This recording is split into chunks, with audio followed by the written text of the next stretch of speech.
A closer look at African Airlines. South African Airways suffer heavy financial losses as a ramifications of the COVID-19 pandemic hits hard. Rwanda Air also employs drastic measures, including reduction of the salaries of employees as the company battles COVID-19. Ethiopian Airlines has also increased its cargo services to make up for its current financial losses.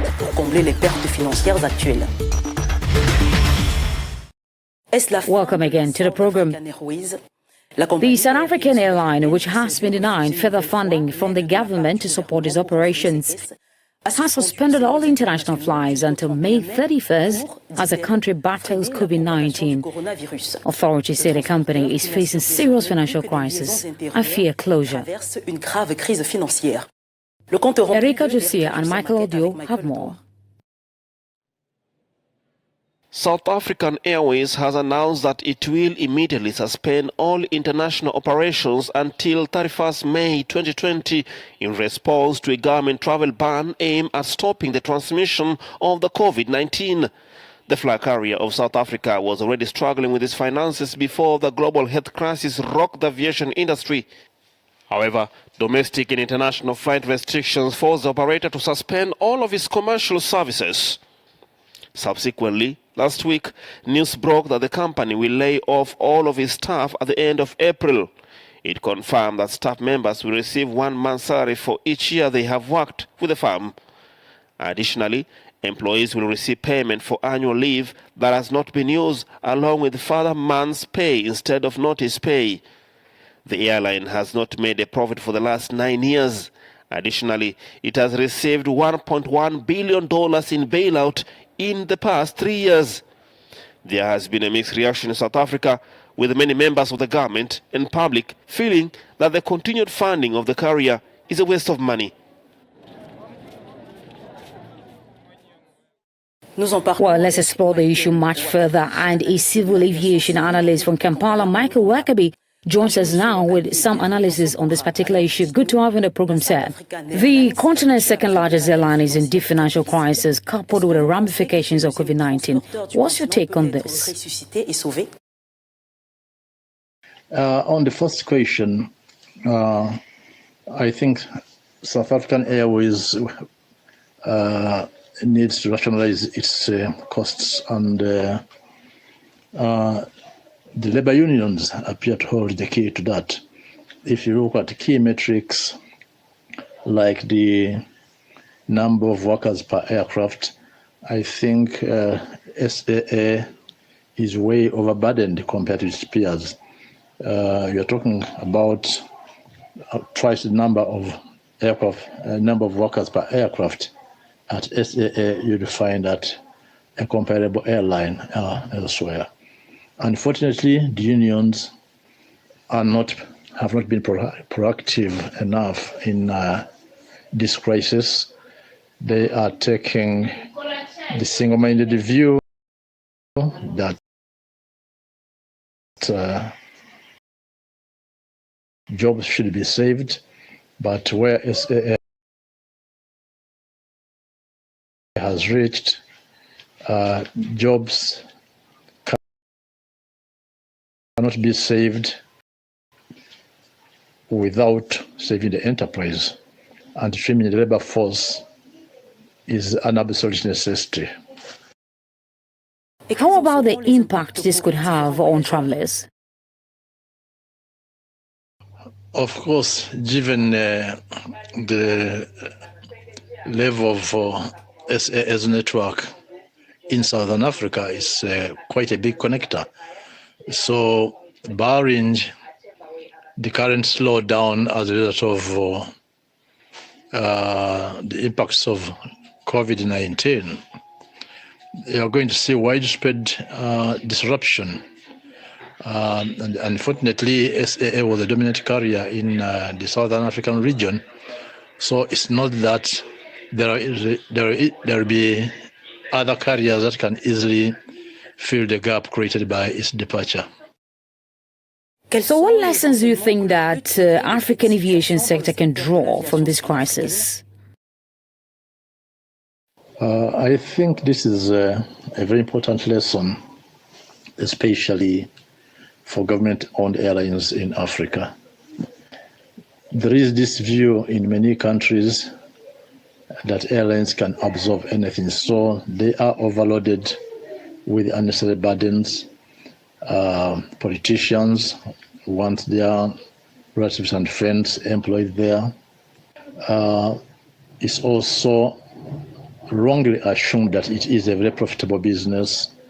So you find that, lots of taxes are imposed on the industry, and this bogs them down.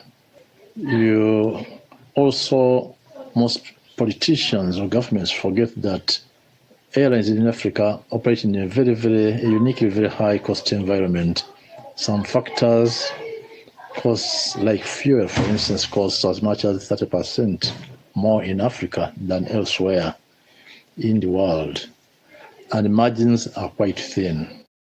I think this should be an opportunity for governments to look at the way publicly owned airlines should be managed, the concessions that should be made to the industry, selection of management, and giving management the independence to make the decisions that they need to make in the interests of the business. Thank you very much for your time. That was Michael Wakabe, civil aviation analyst, joining us from the Ugandan capital, Kampala. After the break, we will explore some measures taken by Rwanda Air in a bid to save the company from collapse.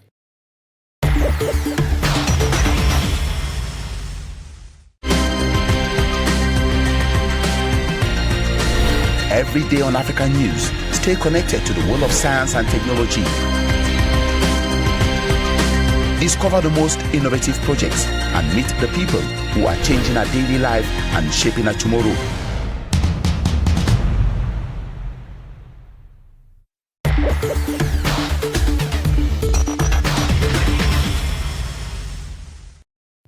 Welcome back to the second part of the program. Rwanda Air has also employed drastic measures, including reduction of the salaries of employees as the company battles COVID-19, up to 65% of employee salaries to be cut in an attempt to avoid layoffs. The company has also put on hold contracts of some pilots and non-essential staff until further notice. Erika Dusa and Michael Odio have more. Rwanda's flag carrier, Rwanda Air, announced it is implementing several cost reduction measures to protect the company's future and avoid laying off staff. These include the reduction of employees' salaries. Details in the memo indicate that the company has decided to cut between 8% to 65% of salaries of employees. The lowest paid employee will be subjected to 8% cut, while the highest will forgo a whopping 65% cut-off. The company had also affected a suspension of non-essential contracts until further notice. Under the previous measures, the carrier had instructed for a renegotiation of terms to reduce company expenditure and financial commitments. Rwanda Air also suspended all regular commercial flights from the 20th of March until, so far, the 30th of April. But like so many other airlines, it continues to keep some planes in service, operating select flights from its Kigali International Airport hub. Rwanda Air is the first company to take drastic measures that have directly affected its employees as a result of the effect of the pandemic, but same tough decisions have taken by other airlines globally. Ethiopian Airlines has also employed alternative solutions to avoid bankruptcy. The company, which is facing a serious financial crisis in terms of operations and sales, has turned to charter and cargo flight services. This is expected to rake in some revenue. As long as we follow... While experts say the COVID-19 pandemic has taken a heavy toll on the aviation industry, Group Chief Executive Officer of Ethiopian Airlines, Tiwaldi Gabriel Marian, expressed optimism, saying the situation is temporary. He, however, admits the airlines is struggling for its survival. The company is faced with enormous losses. According to authorities, the company has lost more than $550 million so far. And with only 15% of revenues, the aviation giant is on the brink of collapse. To emerge from this crisis, Ethiopian Airlines is counting on a sharp increase in air freight and delayed payment of aircraft rent, among other things. This could bring in about 40% of its revenue. In addition, the company has modified about 15 aircraft to meet current needs to serve many countries, including China, which is collaborating with in terms of cargo operations. Despite the current situation, Ethiopian Airlines, which assures that it will continue to operate, has now modified its long-term growth strategy, which includes the construction of a new airport estimated at $5 billion in Addis Ababa. That's it in this edition of Business Africa. Thanks for watching. And remember that our social media platforms are activated both in French and English. Send us your comments and messages. Thanks for watching and stay with Africa News.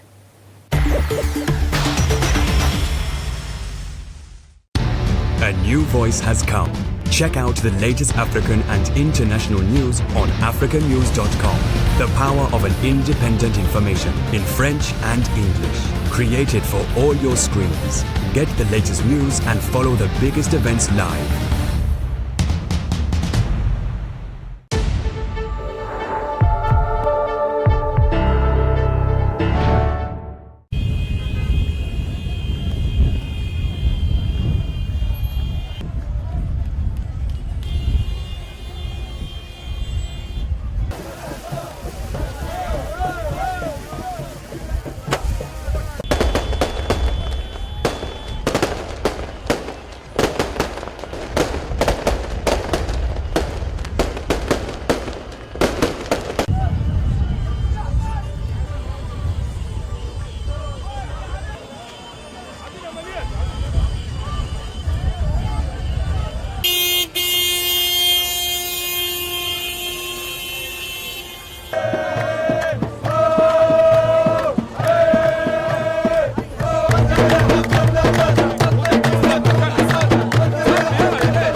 The Lesotho Senate continues to put pressure on Prime Minister Thomas Thabane to resign.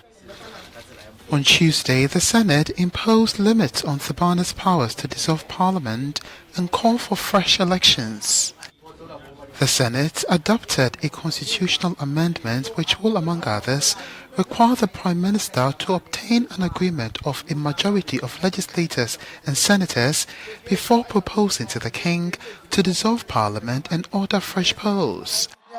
Lesotho is going through a serious political crisis since the Prime Minister was implicated in the murder of his ex-wife 3 years ago. His party, the All Basotho Convention ABC, and those in the ruling coalition have demanded his exit. But the 80-year-old is still at post and has promised to leave only at the end of July. On April the 18th, Thabane deployed the army onto the streets of Lesotho to restore order as his rivals continued to demand his resignation. A fire destroyed much of the main camp for displaced people in Bamako, where more than 1,000 people who fled the violence in central Mali have found refuge. No report on casualties was immediately available. And he says the fire caught us by surprise. We saw smoke from afar, and after about 20 minutes the fire had spread, and now we have lost many animal hides and sacks of rice.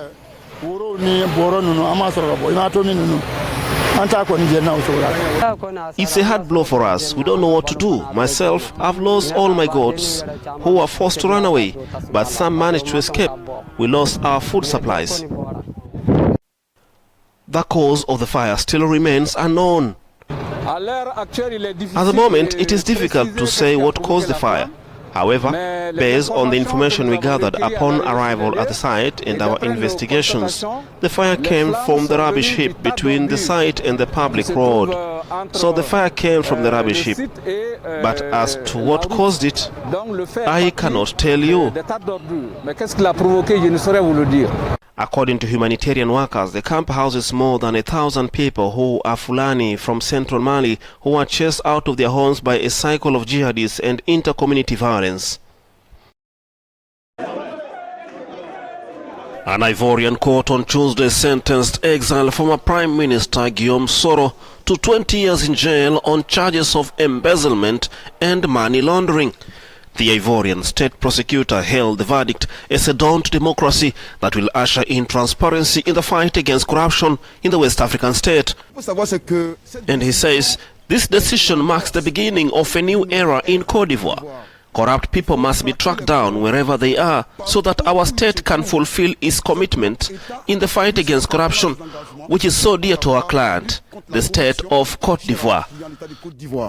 Soro, a former rebel leader and a candidate in the presidential elections this October, currently lives in France. He was accused of buying a house in Abidjan in 2007 with public money. And he continues by saying, the trial is far from being politically motivated. He noted at the hearing with the various testimonies, the documents in the file, that funds were actually diverted to the detriment of the state of Côte d'Ivoire. Barring bad faith, we cannot see any political intent in this trial.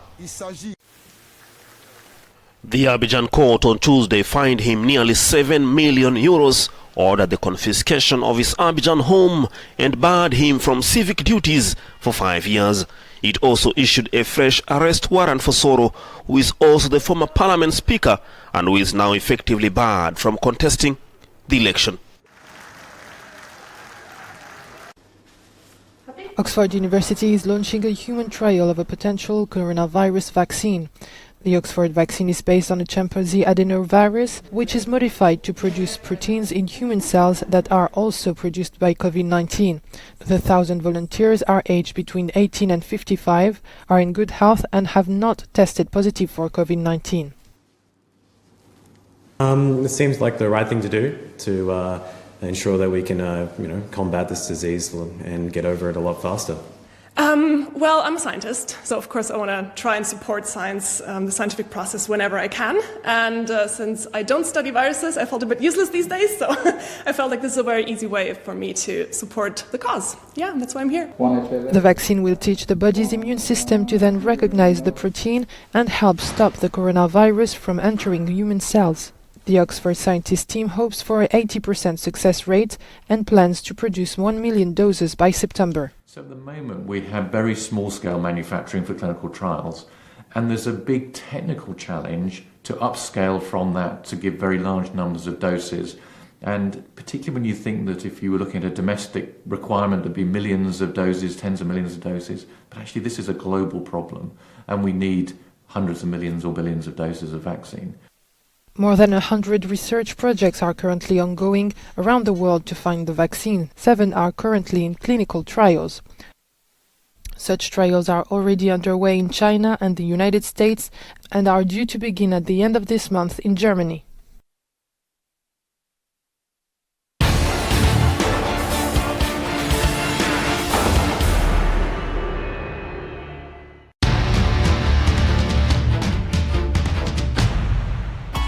What comes to your mind when you think of the Middle East? A place where business and culture are coming together to create a unique bridge between East and West? It's from here that we'll bring you our flagship regional show, Inspire Middle East. We'll introduce you to the CEOs, scientists, rising stars, singers and celebrities. Be inspired and join us on Inspire Middle East.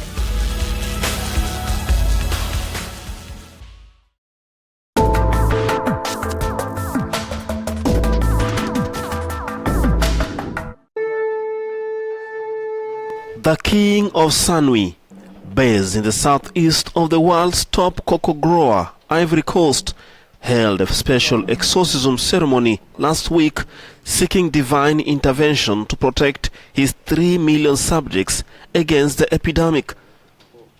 Traditional kings and local chieftains have great authority, and the event will normally have been attended by hundreds, but due to coronavirus restrictions keeping the gatherings to less than 50 people turned up for the event. And he says, because science can't fix everything, it just can't. Take for example the virus, this little virus that we don't see, that silence everybody. Those that we call powerful, less powerful, and so on. Everybody is at the same level. Everybody hides. Today, if everybody hides, we are weak. This is a message that God is giving us. Traditional Comians, who are women healers, dress in white, purifies the royal court by sprinkling alcohol to the strains of the abaddon, which is a traditional beat in the local community. So we'd have to do some soul searching. After this examination of conscience, we can then address the Almighty, because there is God and the King, and that is why the King makes the libation of prayers to God, a prayer to the ancestors, those who see the unseen, of being able then to help us. Such ceremonies are held to ward off natural disasters such as droughts or floods. Ivory Coast has more than 1,000 cases of the new coronavirus with 14 deaths, and the government has roped in traditional rulers to enforce social distancing and other measures. About 20% of the population is animist. Muslim and Christians account for 40% each, and many members of the two faiths also practice animist rituals.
Hello and welcome to the morning call here on Africa News, bringing you the latest from the continent in English and in French. I am Ruth Lago, and it is the 1st of May in 2020. These are our top stories. Chad passes new law abolishing the death penalty for terrorism-related crimes. The text replaces legislation introduced in 2015 following terrorist attacks by Boko Haram. And Equatorial Guinea charters a special plane to collect over 11,000 doses of COVID organics, the purported anti-COVID-19 homo remedy produced by Madagascar. And Germany launches raids and bans all activities of the Iran-backed Lebanese group Hezbollah and designates it as a terrorist organization, a long-anticipated step that follows pressure from both Israel and the US. These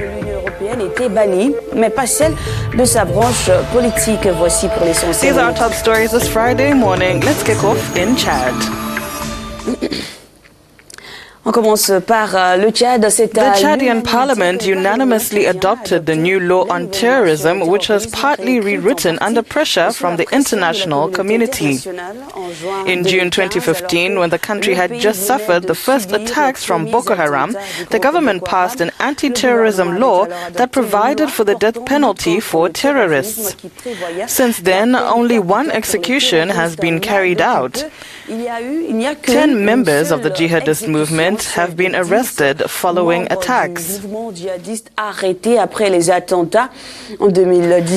2017, the new penal code abolished the death penalty for ordinary crimes but maintained it for terrorism, a provision that complicates the task of N'Djamena's allies in the fight against terrorism, particularly within the G5 Sahel. Last Tuesday, a new law on terrorism was adopted which abolishes the death penalty for acts of terrorism. This law has been welcomed by many human rights organizations in Chad. And now let's hear more from Laibe Tujuman, president of the Human Rights League, joining us in Chad. A very good morning to you, sir. So, what was your response to this news?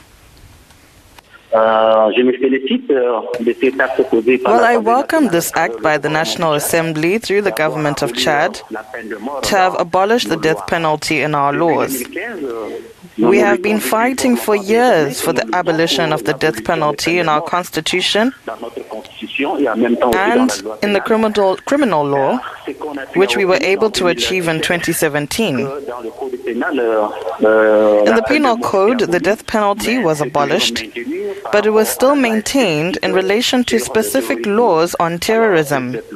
And this resulted in the execution of a dozen members of Boko Haram, and I remember correctly, some 2 years ago. But this time, if Chad has reached the level of abolishing the death penalty in all its forms, then we are happy and we congratulate the government for this act. And we ask that it be applied sincerely, because before we expressed a lot of worries because we didn't know who the law would hit. It was enough for you to be qualified as a terrorist, and quickly the law would be applied to you and you just might lose your life like that.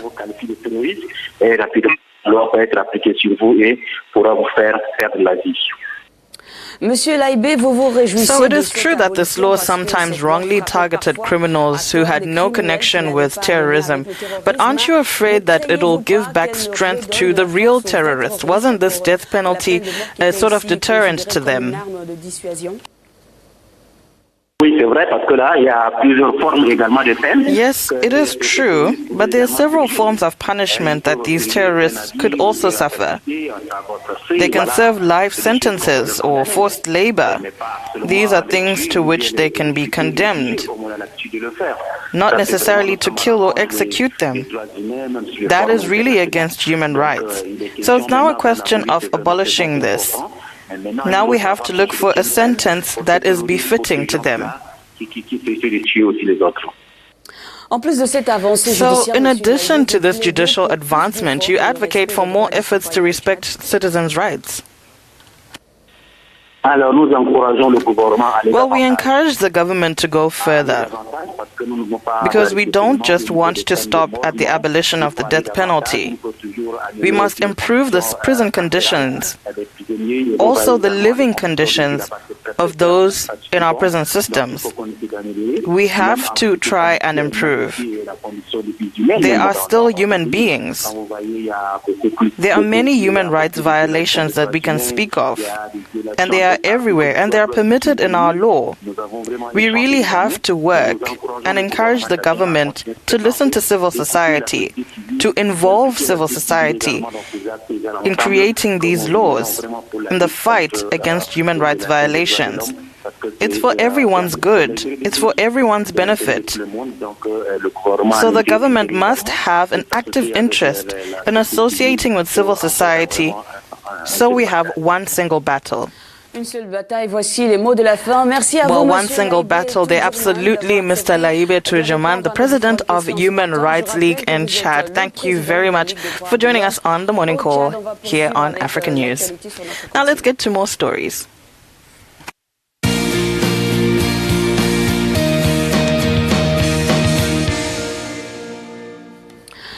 Madagascar's COVID organics continues to intrigue Africa. Some tons of herbal remedy arrived in Equatorial Guinea on Wednesday. Malabo thus becomes one of the first African capitals to order the Tambavi, this medicine presented as a preventive and curative against COVID-19, created in the pharmaceutical laboratories of the Malagasy Institute of Applied Research. Here's the report. Equatorial Guinea chartered a special plane to collect 11,500 doses of COVID organics, the purported anti-COVID-19 herbal remedy produced by Madagascar. Equatorial Guinea received 10,000 doses of supposedly preventive treatments and 1,500 doses of supposedly curative treatments donated by Madagascar.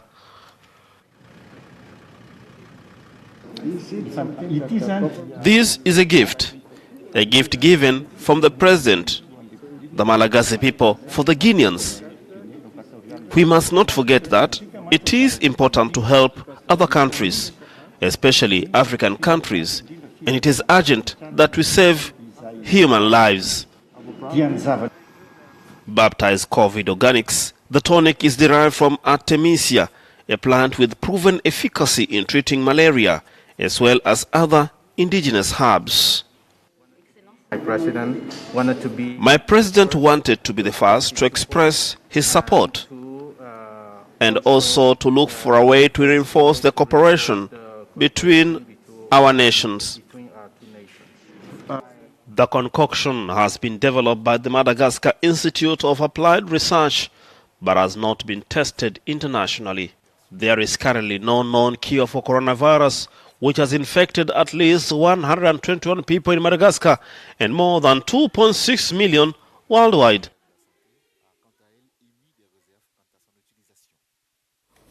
And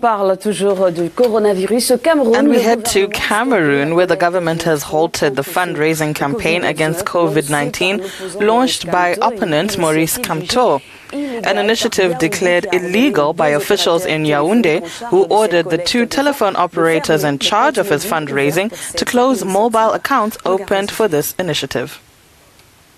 The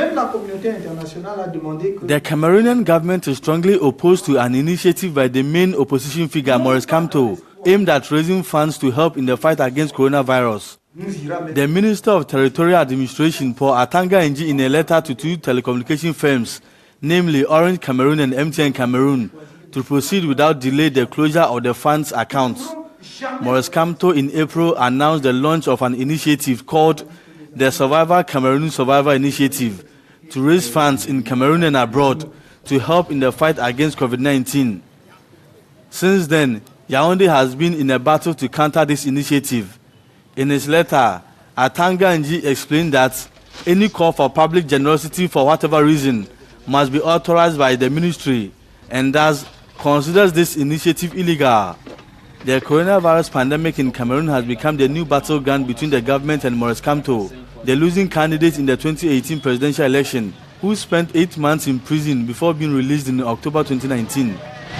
Ranked among the countries most affected by the virus in sub-Saharan Africa, Cameroon has recorded more than 1,830 cases, including 61 deaths. More than 8 million long-lasting insecticide-treated nets will be distributed free of charge to households in Benin during the 2020 campaign, the digital registration phase of which started on Monday. Malaria is the leading cause of mortality in the West African country. Here's more.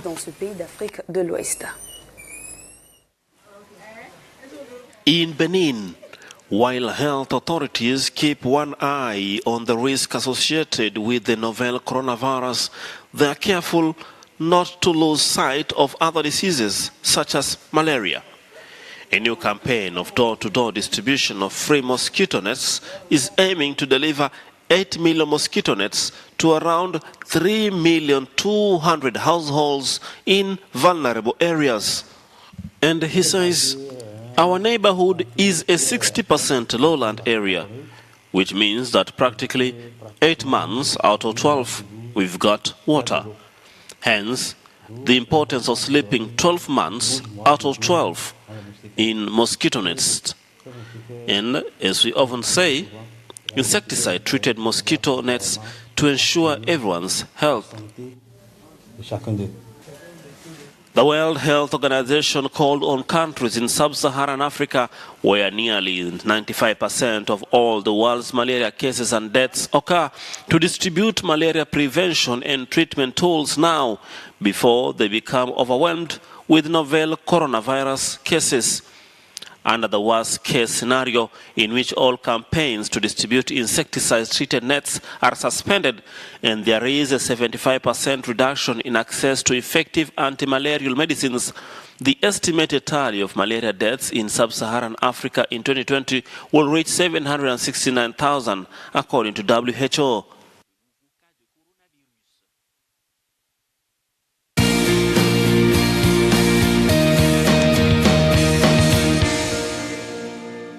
Coming to you in English and in French, the morning call here on Africa News.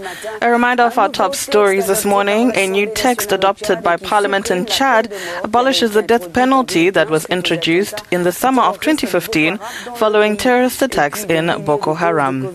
And thousands of doses of COVID organics, the Malagasy herbal remedy, arrives in Equatorial Guinea.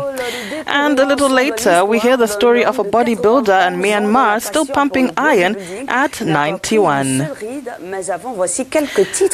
But now let's look at some newspaper headlines from across the continent.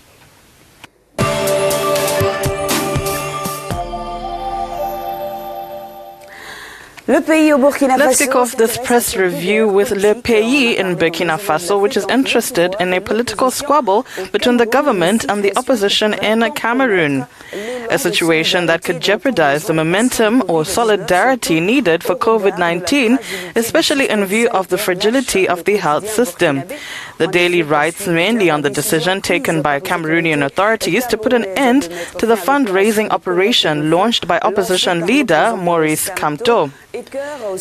Baseless cruelty are some words used by the Maurice Kamto team to describe the lack of foundation for such a decision.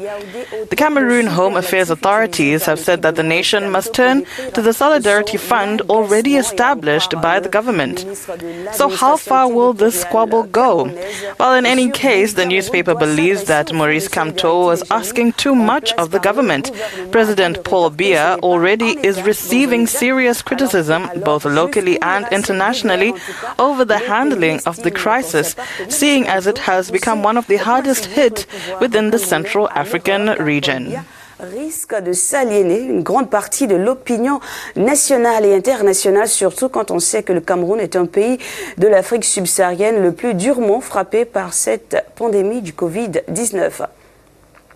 Et puis au Mali, des mouvements de contestation. And in Mali, Bamako.com speaks about protests that broke out in several regions after the final proclamation of the results of the second round of legislative elections yesterday on Thursday.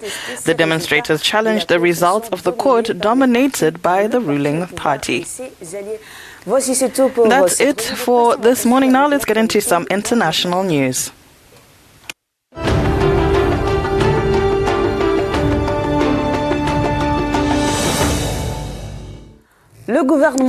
Germany has banned all activities of the Iran-backed Lebanese group Hezbollah and designated it as a terrorist organization, a long-anticipated step that follows pressure from both Israel and the U.S. German police conducted early morning raids on 5 sites, which officials believe are closely linked to the political branch of the heavily armed Shiite militant organization.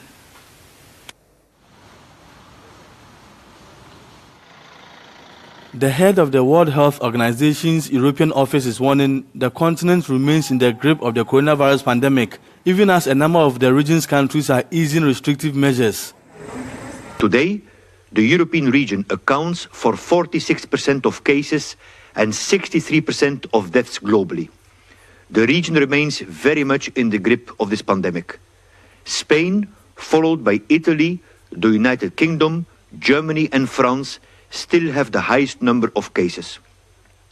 But following social and physical distancing measures introduced some weeks ago, we are now seeing evidence of a plateau or reduction in the number of new cases. We must monitor this positive development very closely. Out of the 44 countries in WHO Europe's region that have enacted domestic restrictions, 21 have already started easing those measures, and another 11 plan to do so in the coming days. The World Health Organization met Thursday for the third time. Its emergency committee discussed the advancement of the coronavirus pandemic, which has claimed at least 224,000 victims. The organization has assessed the evolution of the pandemic after having been severely attacked, among others, by American President Donald Trump for not having immediately grasped the gravity of the disease. However, it nevertheless asks European countries not to slow down the fight against the virus. German police raided 5 sites linked to the Lebanese militant group Hezbollah, as authorities announced on Thursday that they were banning activities by its political wing in Germany. The United States and Israel welcomed Germany's move against the group, which is rooted in Lebanon's Shiite community and has close ties to Iran. In connection with a ban on activities according to the law on associations concerning Hezbollah, we are raiding a total of 4 sites here in Berlin-Neukölln today. There are 150 members of the Berlin police and the federal police on duty. German lawmakers last year called on the government to extend an existing ban on activities by the group's militant wing to include those of its political branch. At the time, officials had warned that such a move was legally difficult because Hezbollah doesn't have any official presence in Germany.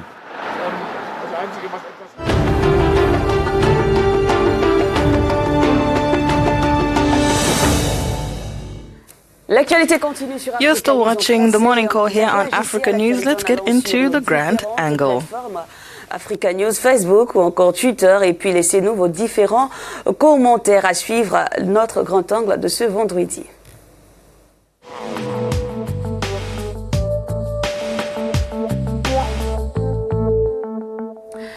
Well, what do you think you will be doing in your 90s? Take a look at this Burmese man still passionate about bodybuilding at 91 years old.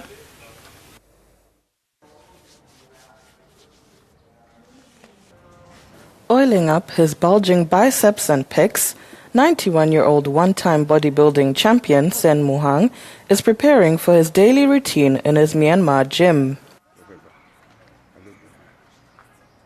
Buddhist prayers begin each workout before he greases up and starts grueling sets of chest presses, deadlifts and bicep curls.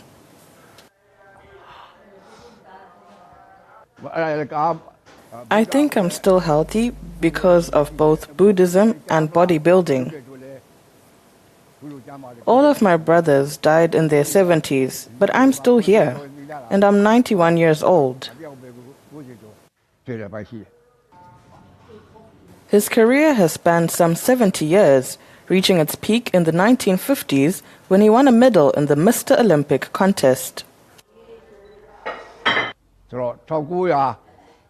I won an Olympic trophy in 1958,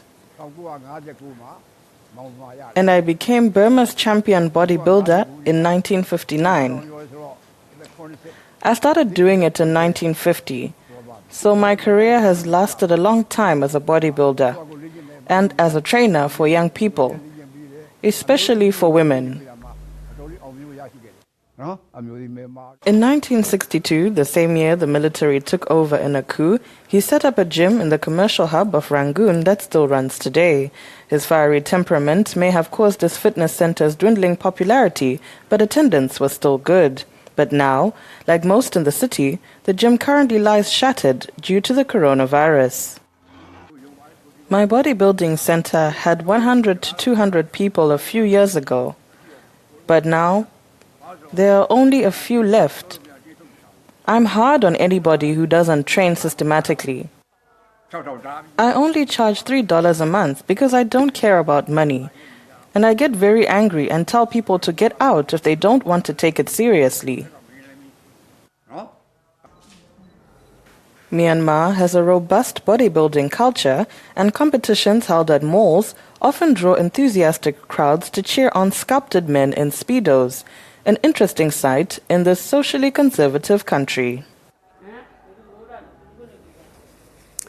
Eh bien, on va poursuivre le Morning Call cette fois avec And now to Vietnam, where artists are supporting the fight against coronavirus. Take a look at this.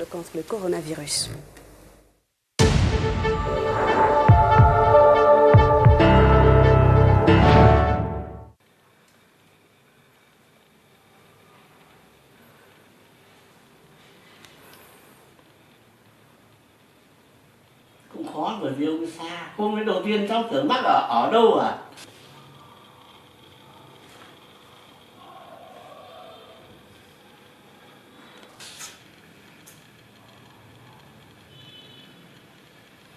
Người ta